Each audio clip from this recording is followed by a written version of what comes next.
site from Iron Age, and they found this very important discovery from Middle Bronze Age. That means 3,800 years back. 3,800 years back, time of Abraham, let's say, more or less, and that is more than 1,000 years, or about 1,000 years before the altar that we saw up there. So maybe for those who follow the footsteps of Jehu and Jeroboam, it is not such important, but for archaeologists and for people who are looking for the roots that are much older, this is very important. And this is a part of the wall from Canaanite period, before the tribes of Israel came to the land. It is made of mud bricks. And usually mud bricks cannot survive the weather, the climate. After a few centuries, there is erosion that is taking over, and they collapse unless they are maintained. Here, for some reason, that gate was never in use. You can see that it is blocked. Archaeologists believe today that it was built and then a big crack was discovered, so they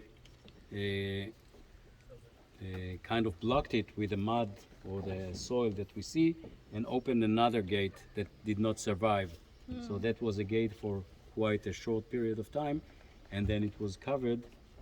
Now we could excavate it and discover it, because otherwise in most places it wouldn't survive. So we see here a city gate from almost 4,000 years ago, and people connected with the story in the book of Genesis. Remember that Rahel can read that now. Yeah. Yeah. So you read it, and then I will give my comment. Just a minute, take this. So this is right after Lot had been captured, and Abraham finds out about this. This is Genesis 14, verse 13. Then one who had escaped came and told Abram the Hebrew, who was living by the oaks of Mamre, the Amorite.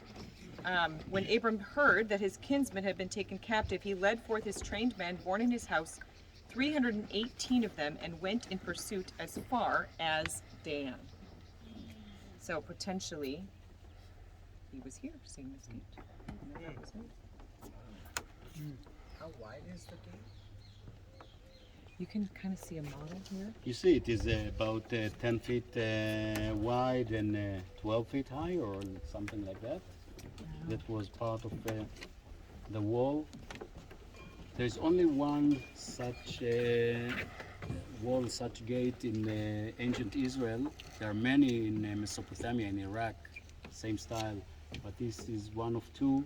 The other one is in Ashkelon, near the border with Gaza, which is also a very important one. The other one was active. This one was probably open for a very short period of time.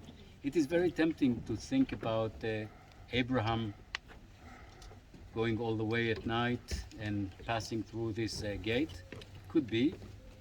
More likely that he did not go to this place. This is my opinion, and based on some of the archaeologists, because this place, as Dan or Laish, did not exist at that time. Or, I mean, the story of it kind of puts Abraham on names that are later to the time of Abraham. This way or another, could be that he went here and crossed this gate, and it is very tempting to think about that. For me, it is important enough or exciting enough to know that we have here almost a 4,000 years old wall and gate that was in use in Canaanite period, Middle Bronze Age. I'll say something. Mhm. So the time of Abraham was dependent upon how long the children of Israel stayed in Egypt for the chronology of Abraham. If you believe that they were there for 430 years, then you put Abraham back by 215 years. But if you believe that Israel was only in Egypt for 215 years, then this gate would be 1800 BC. It would be very near the time when Abraham, actually it would be the time, Abraham in 1880, according to the short chronology, 1880, he came from Babylon and came here to the land. So if that's the case, we don't know whether this was open or not, but chronologically anyway, it fits the time. If he's going, he doesn't stop in Dan. The story goes on, and he goes all the way up to Damascus before he catches the army and brings back Lot. So, but nonetheless, to think that Abraham was at this very time as this gate, and correct me if I'm wrong, but I think that this is one of the two examples of this kind, which means, you notice what kind of gate it is? Do you notice that it's a, what would you call that? How would you see? The arched, yes, it's an arched, mud brick arched gate. And how did you make the arch gates? You built it up around, and then you put in the central piece right in the center, and then it held so that it wouldn't go down. And so this is very rare to find this kind of a gate, only two of its kind.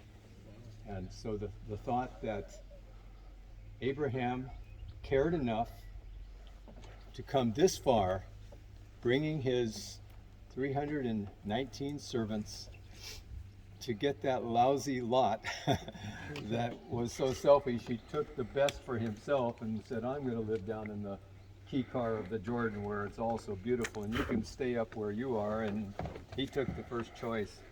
But Abraham was such a man of faith and such a man of grace, the friend of God he's called, that he was willing to risk his life.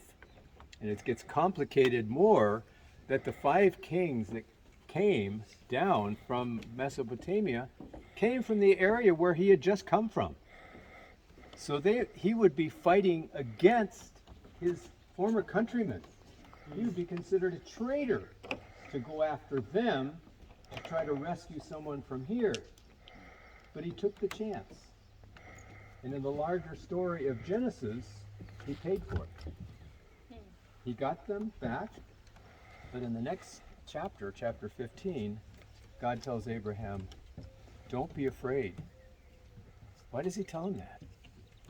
Because he has just taken the booty away from his countrymen and brought it back. They could come back and bring a bigger army and wipe him out. And so he's scared. God says, don't be afraid. I am your El Shaddai, your mighty one, your mighty breasted one. Who Shad can mean mountain, it can also mean breast. And it fits both the context of the God of the mountains, the all-powerful one, and the God of the breasts who provides for your needs. And so it is in the context of this time that Abraham learns new lessons of faith. And he dares to take a chance to save a friend, to save a relative, and God is his protector. So I love this place. I love this story. When I came here first, I was here in 1967 first. And there was no cover over this. And now it's eroded a bit more, and I'm glad they've got it covered. So praise God for this place.